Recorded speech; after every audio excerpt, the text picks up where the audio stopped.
What we're seeing from President Trump is a generational shift in policy with profound implications for the job that each and every one of you will be asked to do. The Trump administration has reversed course. No more undefined missions. No more open-ended conflicts. Returning to a strategy grounded in realism and protecting our core national interests. The vice president gave the commencement address at Annapolis today, President Trump at West Point tomorrow. Vance's comments represent a seismic, no other way to say it, shift in American foreign policy. It turns 80 years of American foreign policy on its head. When American fighters stormed the beaches of Normandy, dropped into Holland, beat back the Germans at the Battle of the Bulge, we became the indispensable nation. We became the defenders and protectors of democracy around the world. Vance sounds like those days are over, but he told graduates war clouds are forming on the high seas that they will patrol. The era of uncontested U.S. dominance is over. Today we face serious threats in China, Russia, and other nations determined to beat us in every single domain. This Memorial Day weekend, we will honor those men and women who gave that ultimate sacrifice for our freedoms. It's a noble cause that we should not take lightly. With us now, New York Times bestselling author Robert Edsel, author of Monuments Men, out with a new book in time for Memorial Day, Remember Us, American Sacrifice, Dutch Freedom, and a Forever Promise Forged in World War II. It's an in-depth look at the sacrifices made by a generation we still, I think, rightfully refer to as the greatest generation. And Mr. Edsel is with us now. Thank you, sir. It's good to see you. Congratulations on the new book. What is the Forever Promise? The Forever Promise presents a different ending to war stories than all the movies and books that have been written. Even 4 months before the end of the war, the Dutch, who had known freedom for 100 years when they were invaded by the Nazis in May 1940, were so beholden to American troops for liberating them that in January 1945, with 4 months of the war left, they were trying to find a way to answer the question, how do you thank your liberators when they're no longer alive to thank?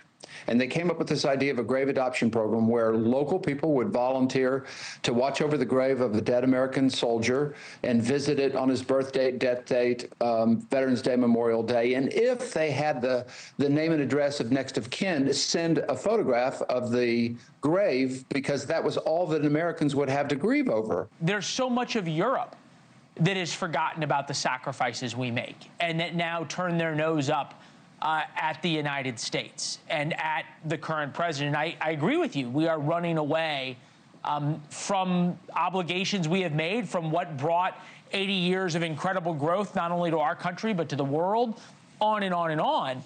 But it's part of that because the world has forgotten what we did. Well, you know, I'd reduce it from the world. I'd say Western Europe. I don't think the people in Western Europe have forgotten. I mean, clearly the people in Ukraine are familiar with it because they have been counting on help from the United States. And I certainly think what we could say without controversy is we're at a crossroads. You know, whether that's a short period or a long period to work to the other side, whatever that turns out to be, we're at a crossroads where these historic assumptions that we could make, the United States would be one of the policemen of the world, that it would be there to help other countries defend their freedom, that's in question now. And we're going to find out in the months and perhaps years ahead, you know, what does a friendship and a relationship with the United States mean? I don't think it's a matter of Europeans forgetting the role of the United States. I think it's more, and I don't think it's a matter of Americans forgetting a sense of gratitude. I don't think Americans appreciate, I don't know that we know about the fact that we have 12 World War II cemeteries overseas. That I think Normandy is the one people are more familiar with, but most people don't even know there's a cemetery in the Netherlands. And I think they have no idea that there's a grave adoption program like this. That's what I'm finding out as I'm speaking to people. I'm speaking about the Remember Us. I'm talking to different people in political positions that say, oh, I know all about our cemeteries. And I say, well, do you know about the Dutch grave adoption program? And they look at me dumbfounded. They've never heard of it before. That's a story we need to know, not just for all time, for Memorial Day, but I think it really underscores the fact that even in the worst of times, the most desperate war in history, there was a decency and a sense of gratitude and grace that elevated itself above the horrors of war, and it manifested itself in this incredible act of graciousness on the part of the Dutch that continues to this day.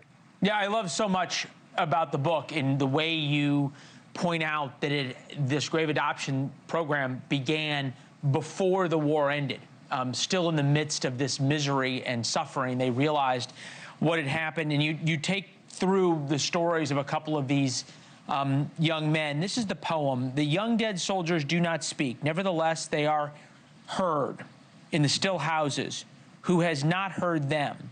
They have a silence that speaks for them at night. And when the clock counts, they say, we were young, we have died, remember us. As you look back at the stories in the book, what is the story that you think best signifies, most emblematic of the sacrifices of American GIs? I cover the story through the lives of 12 different men, and it's a cross-section of the country that we were and that we still are today. I have a Lakota Indian who volunteered to be part of 82nd Airborne. His mom pleaded with him, don't do this. This country's only done things to us, not for us. But he felt determined to defend the land because it was attacked by Japan in 1941. Paratroopers, tankers. I have a gravedigger because no one knows that story. We haven't talked about the horrors. You know, we sanitize war in our movies because the soldiers killed on the field of battle and then they move on to the next scene. Well, what happened to him? Someone had to move him. Someone had to get him somewhere. They had to determine who he was. They had to do an autopsy.